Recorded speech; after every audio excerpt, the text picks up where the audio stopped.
So you thought Coachella and Stagecoach were just about live music, sunsets, and maybe a regrettable cowboy hat? Think again. Every April, these festivals don't just happen in the desert. They completely hijack Palm Springs, Indio, and half of the surrounding zip codes. We're talking full-blown economic, cultural, and psychological transformation. It's like Cinderella turning into a princess, except instead of a carriage, it's a $750 a night Motel 6, and by midnight, you can't even get a bottle of water without offering up your firstborn child. Today on Brain Bites, we're talking about how 2 weekends of fringe and neon and sand-dusted selfies completely reshape an entire region, for better, for worse, and oh boy, for the ugly. Welcome back to Brain Bites, the channel where we break down the world's most chaotic realities so you can understand them and maybe laugh through the pain. Let's dive into the truth about Coachella and Stagecoach's impact on Palm Springs and Indio. Because while you're double fisting lemonade and tripping over someone's inflatable flamingo floaty, the entire local economy is riding a roller coaster that they didn't even ask to get on. The good, a cash storm, 1.4 billion in economic impact. Not million, billion with a B. Coachella weekend number 1 alone brings in over $400 million to these areas. Stagecoach, the country music younger brother, adds another 250 to 300 million.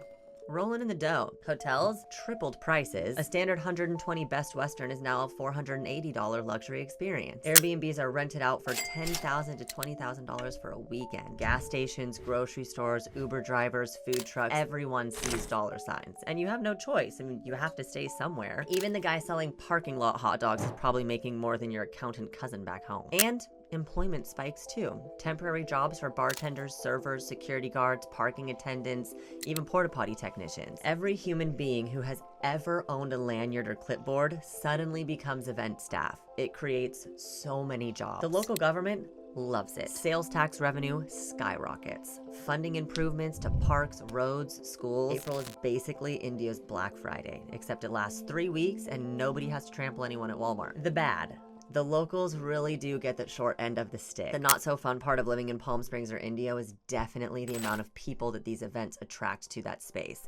While it's great for the economy, it's horrible for the neighbors. Oh, you live in Palm Springs or Indio during Coachella? Congratulations, you're now a background NPC in someone else's Instagram story. Traffic turns apocalyptic. A 10-minute Target run turns into a 2-hour odyssey. Streets that normally see golf carts now look like Times Square at rush hour. Everything, and I do mean everything, costs double. Eggs? Up. Gas? Up. Gatorade? Might as well finance it over 12 months, man. Noise?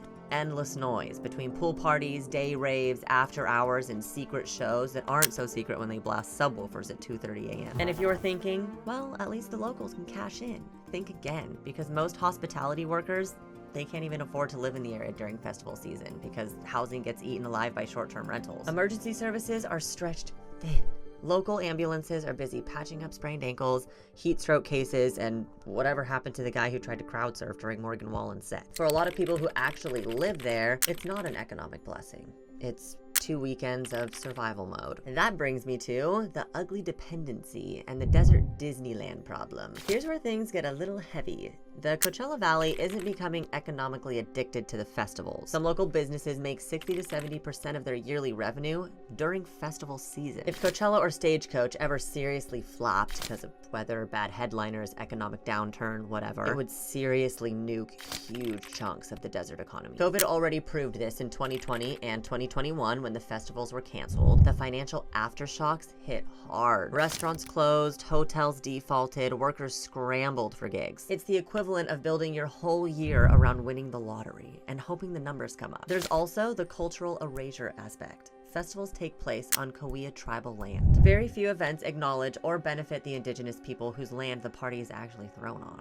Meanwhile, outside investors buy up real estate for Airbnb empires, pushing local families further out of their own communities. Palm Springs and Indio are becoming desert Disneylands, curated experiences designed for visitors, not really residents. The economy looks good on paper, but under the surface, there's tension, loss, and displacement. The psychology of it. Why do we keep feeding the machine? The $1.4 billion question. Why does everyone keep showing up? Because at the core, Coachella and Stagecoach sell the ultimate limited edition lifestyle. 72 hours where you can be whoever you want. A perfectly filtered desert fantasy, curated for content validation and escapism. Psychologically, people want to participate in something bigger than themselves, even if it means $18 frosé and $65 $25 parking passes. Locals tolerate it because, on some level, they know the influx of cash keeps the wheels spinning. Businesses tolerate it because one bad April could sink them for a year or more. Festival goers tolerate it because this is the mecca. Because for 2 weekends, you're not just another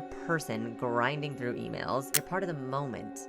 That emotional high, well, that's worth a lot more than a $500 ticket. Is it worth it? If you're asking whether Coachella and Stagecoach are good for the economy, the answer is complicated. Good for tourism? Absolutely. Good for Instagram? 110%. Good for the long-term stability of Palm Springs and Indio? Let's just say it's a delicate house of cards made of sunscreen bottles and credit card debt. At the end of the day, though, the desert survives. It thrives, it endures, and come May, when the last neon cowboy hat is packed away and the dust finally settles, Palm Springs and Indio go back to being what they've always been. Hot, weird, and a little tired, but at least a whole lot richer. Been to the desert during festival season? Got a horror story?